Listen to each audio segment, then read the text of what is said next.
This is a video on how to make your photograph look like a painting.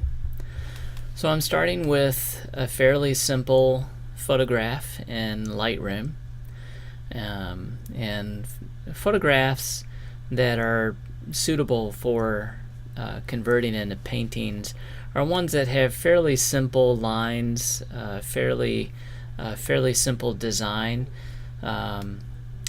If they get too complex, they're certainly doable, but it just takes a lot more time. So I'm going to take this image here and oops, we're going to, let me get out of that. Okay, we're going to edit in Adobe Photoshop CS6. And pretty much all of the work that we're going to do is in Photoshop. There's not much that you need to do in Lightroom unless you want to saturate the colors a little bit more. If you need to work on exposure or just some of those basic things, that can be done in Lightroom before you open it up into Photoshop. So once it's in Photoshop, we can go pretty much right to painting, but I'm going to start with just a couple of layer adjustments. And so what I'm going to do is I'm going to add a channel mixer layer here. And the reason that I want to add a channel mixer is just to kind of play around with the colors and see what I can do. So I was thinking largely that it would be kind of fun just to warm the colors up a little bit. We can look at some of these different channels just to see what they do when we play around with those a little bit. So that's kind of what I'm doing. I'm just kind of looking to see what might happen as I play around with this a bit. I don't have anything really in particular in mind, just other than just kind of playing, see what happens. Alright, so if I turn this layer on and off, we can see what happens. Colors are all pretty cool in this, but adding that channel mixer and just playing around with that, I warmed up the colors some. There are other ways to go about doing that, but that's what I decided to do.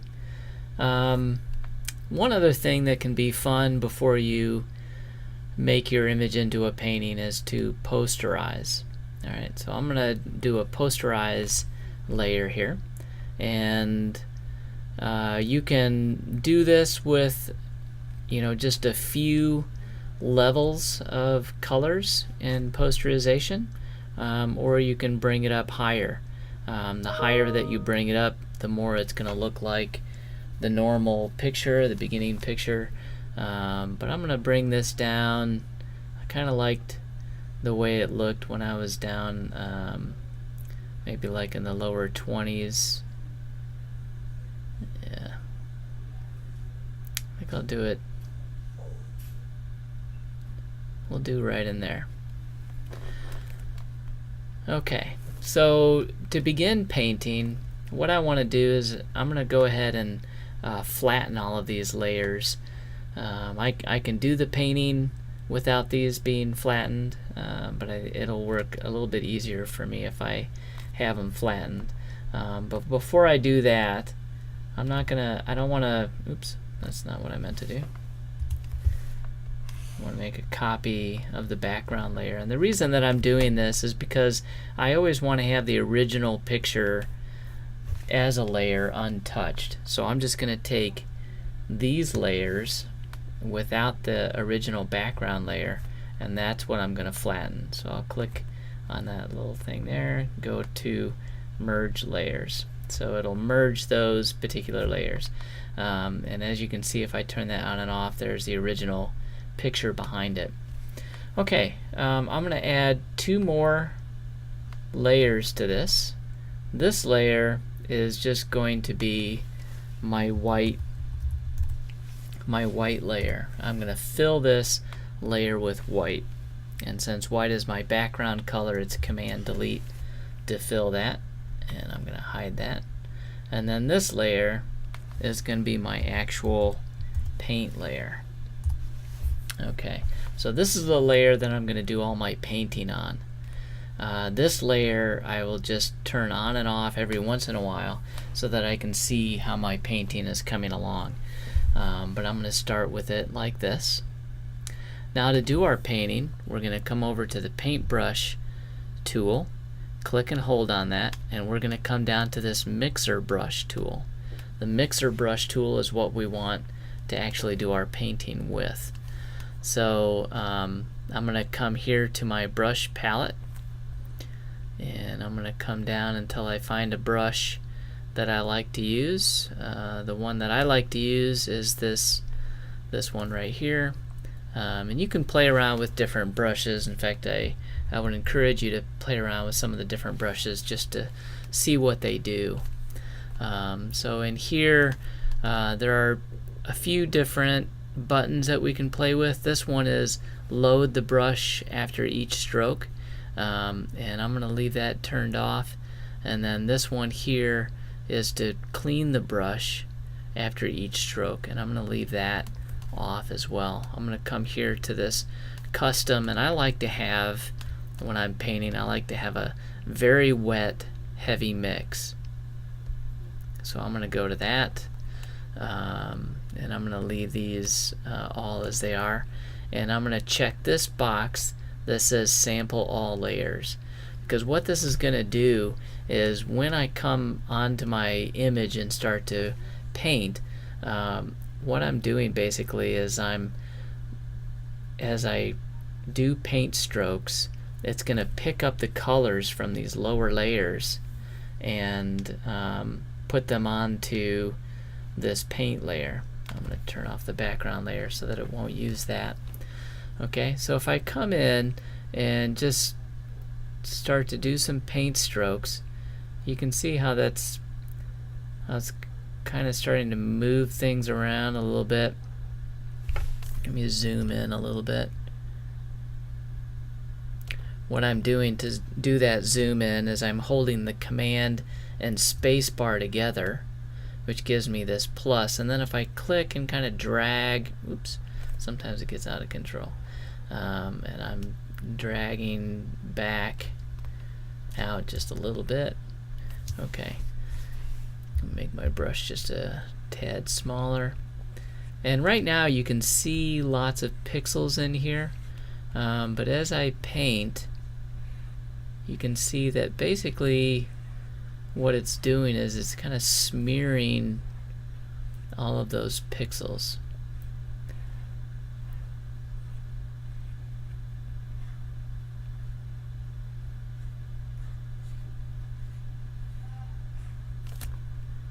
And what we want to do is just we're just playing around to see how we can move these pixels, how we can blend them. Okay, we're doing a certain amount of blending as we're doing this. It's kind of up to you how much you want to blend.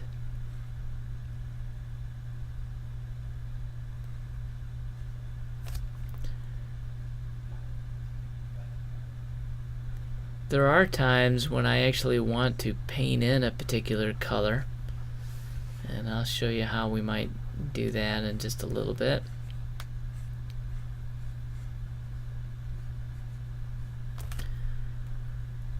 I want to get just a little ways here so I can show you what this is actually looking like.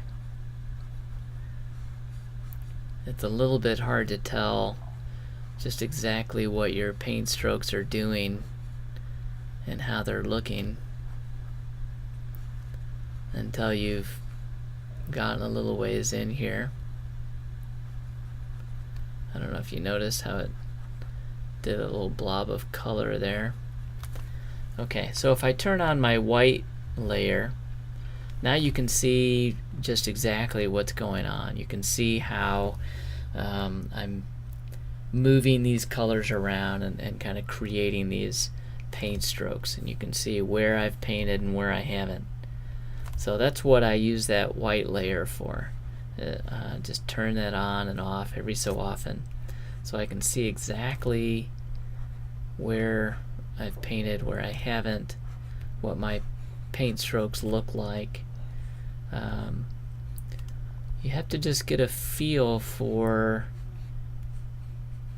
how long your stroke should be. There are times when I want a stroke to be longer, and pretty much for the most part I use fairly small strokes, except when I want to try to blend some colors and kind of make them stretch out a little bit.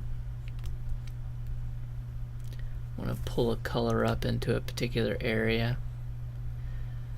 Where it gets most tricky is in between where there are contrasting colors, and you have to decide just how you want those colors to move.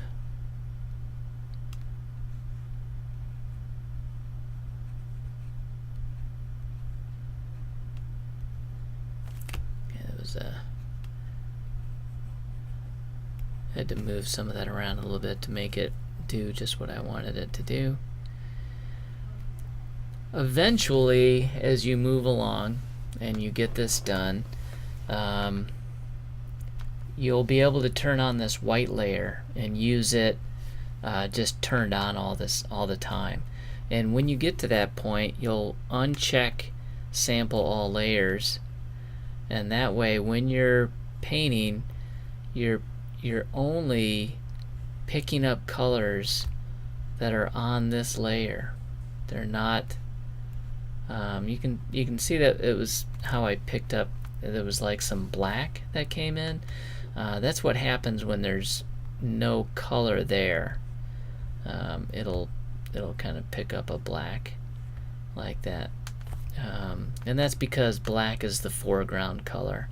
And so if you're painting and there's no color in there, it'll use the foreground color. So we can use that to our advantage. I can open up my foreground color, and I can say I want the foreground color to paint in this. So I just sampled that color right there. And so then as I paint, like down here, see how it's picking up that color? It's using that foreground color to paint. And where there are colors, it's going to mix that with that foreground color. Again, I can open this up and say I want to use some of that color. So then as I paint in there, it's going to use that green as a foreground color to paint with. So hopefully that makes sense. I'm going to go back to sample all layers and turn off my white. You need to make sure that you turn off the white layer when you have sample all layers turned on. Otherwise it's going to sample from the white and mix that in with your color. So you got to be pretty careful about that. Alright, so with that little purple that I brought in there, I'm going to just kind of mix it, move it around.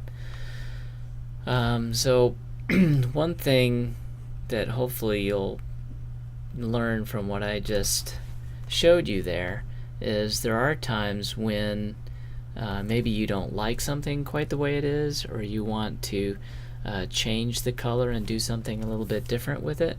You can open up your color palette, sample a color, and just paint it in where you want that color to be.